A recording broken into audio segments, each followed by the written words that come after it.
Hello, Miss Masonette. It's Aaron, Jillian, and Pawan coming at you on end-stage renal disease presentation number 1.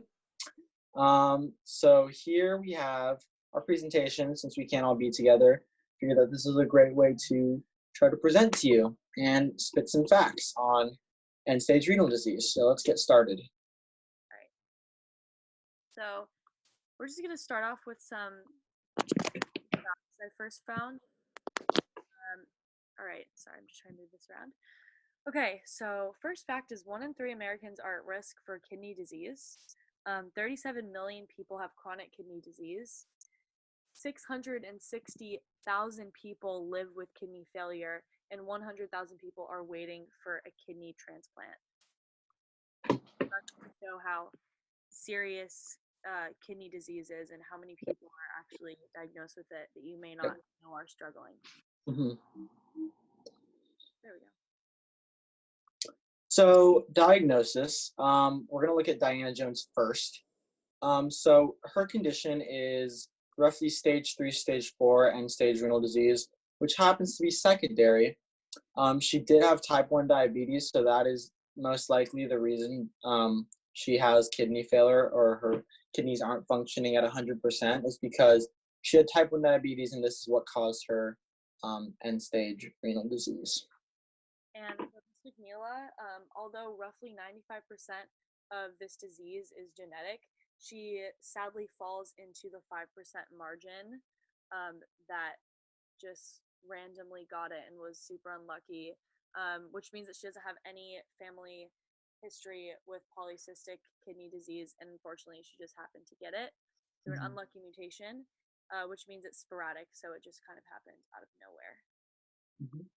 Continuing with Miss McNeela, she was diagnosed with polycystic kidney disease at roughly age 30, and she says that she was diagnosed about 10 years ago or in her early 30s. And Diana Jones was diagnosed with type 1 diabetes at age 24 during her pregnancy with her oldest daughter. So details about their different types of ESRD. Miss McNeela has a compromised immunity. She's at the end stage of PKD. She has a very high blood pressure, which she said was 170 over 115, which is like very abnormally high. It's a silent sickness, so you can't really see that she's struggling. Especially, she teaches her students every day, and a lot of them don't even know that she has this disease, so she's a trooper. She has weight fluctuations, which she talked about in the presentation, dehydration due to medication, 6 times amount of water needed, as I guess a normal person would need, six times more. She mentioned how she was super dehydrated on a certain medication she was taking, and really unhappy, and ended up doing nothing for her. So that's really unfortunate. Kidneys are functioning at 14%. She's in need of a transplant, yet the transplant list can be very long and very long waiting process unless she gets a donation of a kidney from either a family member or a loved one. And she experiences intense fatigue, which limits her from going to school certain days, and it also affects her mental health, obviously. And her kidneys are twice the size they should be. So going on to Diana Jones, she is in need of a kidney transplant, and her brother Lewis is most eligible to donate a kidney because their blood type is shared. So she's most eligible to donate a kidney to her. Some symptoms that she encounters is poor appetite, hard time retaining fluid, poor muscle tone, muscle cramps, and this really affects her circulatory, urinary, endocrine, and muscular systems. And endocrine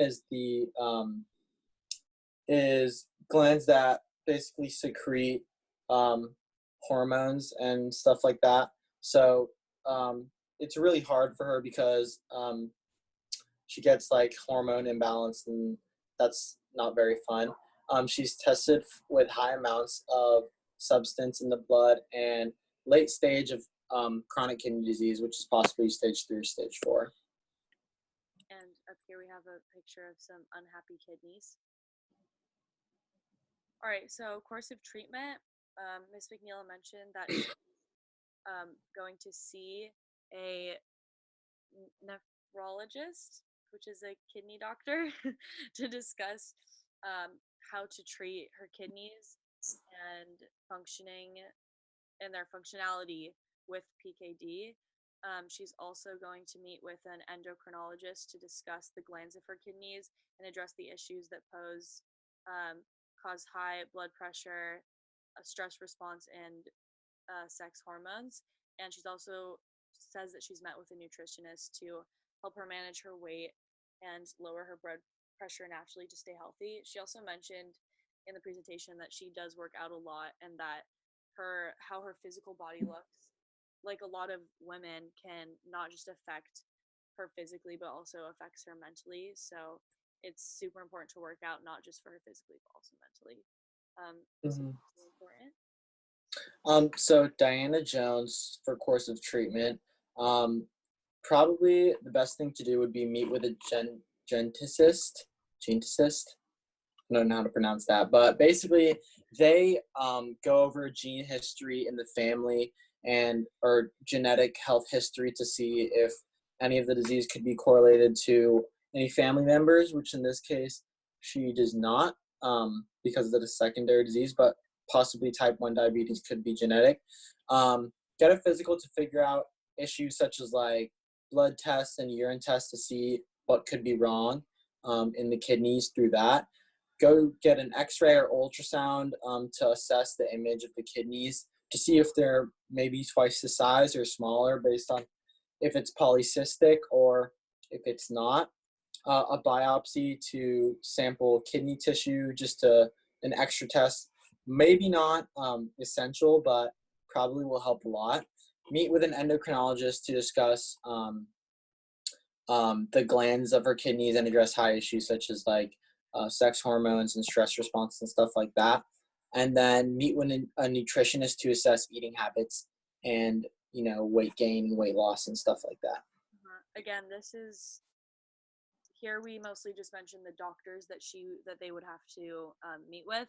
We get more into course of treatment a little later in the presentation. It's not letting me go to the next one. Uh-oh. Sorry. Oh, okay. Well, we're back at the beginning, or at the end. Mm-hmm. Sorry, technical difficulties. It's okay. Okay, here, let's start here. Next one, please. Okay, stages and progression. Miss McNeil is stage 4 out of 5 stages and seems to be nearing the end stage of PKD, which includes severe cyst growth around the kidneys and kidney functionality of only 15 to 29%. Blood work and dialysis is needed soon. She's mentioned that she is not on dialysis yet, but that's something in her near future, and she should definitely, she's been researching the different types of dialysis to see which one works for her. And ultimately, the goal is to get a kidney transplant. It's not to say that this kidney will last in her body forever, but it definitely would, improve her condition and her way of life right now, since she has it really hard. And dialysis is also very expensive, so that's another factor to take into account. But that's where she is at. Yeah, so Diana Jones isn't as severe as Miss McNeil is. She's currently in stage 3, moving to stage 4 out of the 5 stages, but she will need a transplant eventually, and hopefully from a family member, as we spoke before about Lewis, her older brother, who is most eligible to donate a kidney to her. And right now, what she can do is focus on nutrition and assess kidney functionality to estimate time until kidneys can no longer function. So basically just kind of keep living normal life, doing what she's doing, but also keep an eye on the kidneys to make sure that they are still semi-functioning until they need a little bit of aid. In that case would be dialysis and blood work, which is also pretty expensive. So, yeah. Prognosis and progression/suggestion. So for Miss McNeela, she has researched at home and in hospital dialysis options and plans to start soon. She mentioned possibly starting the one at home, which requires, I think she said, 8 hours per day. And I think dialysis at the hospital is cut in half. So it'd be super time consuming, but she said that she could possibly do it when she goes to sleep. So that would be cool. Um, she should also, as we mentioned, go on the kidney transplant list, even though it can take a very long time. Or as she mentioned, receiving possibly a kidney from her husband. That would be amazing. Mm-hmm. Uh, or he could donate his kidney to someone who's a match, and then she could. It's like a system that she mentioned in there. But anyways, um, and she can also continue to regularly exercise um, as often as she can, which will benefit both her physical and mental health. And she can also, keep um, eating the foods that are suggested by her nutritionist and Mm-hmm. such. And I included a little graph here which shows basically how challenging like the kidney transplant list can be. Um, it's a pretty sad one, but basically the yellow is deaths on the kidney transplant list, and blue is patients removed from the kidney transplant list because they were described as too sick. So ultimately, her main goal would probably be receiving a kidney from a loved one or her husband. That's probably the best chance she has at a transplant, or dialysis is a good option. Yeah, so Diana Jones needs to research dialysis options because her kidneys are approaching the really low functionality. And with that said, they could possibly be basically dead kidneys that you don't need anymore because they stopped working. So she's going to have to research dialysis options to help filter out the blood in her system and urine. And she's going to have to regularly exercise as often as she can, and as often, or as often as she can, and talk with a dietitian to discuss nutrition and calorie intake. And exercising really helps patients because it makes them feel that they're more in control of their health. And it doesn't have to be like an hour a day, it could be like 10 minutes a day, but it's kind of just to help with mental health and keep the patient feeling like they're in control of their health. And another goal she had would be to go on the kidney transplant list and wait for a kidney, even though it may take a long time.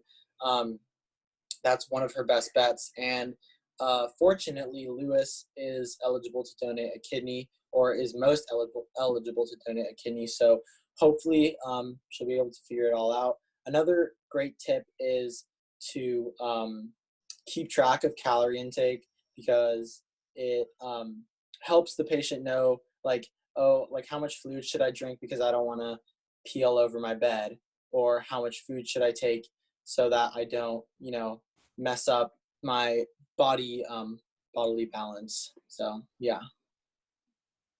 And then some additional resources we included were some more in-depth information on ESRD. So basically, this is at kidneyfund.org, and it'll just give you more in-depth information. And then I also included 2 videos because I like to watch videos because they're the most helpful for me. So the second one is more information on different types of kidney transplant, and number 3 is information on hemodialysis and how it works, which is dialysis using water and slowly taking out the blood and cleaning it, I believe. And then lastly, just wanted to end with this slide. If you or anyone who sees this presentation is interested in Mm-hmm. advocating, fundraising, volunteering, and supporting, as well as donating for those who have kidney disease, they can visit www.kidney.org, which I found, and it seems like a great website. They give patient-to-patient like support systems too, so that's really awesome. But thank you for listening to our presentation. We're glad. Juan, thank you as well. Juan says thank you as well, and that's all. Have a great day, Miss Masonette. Yes.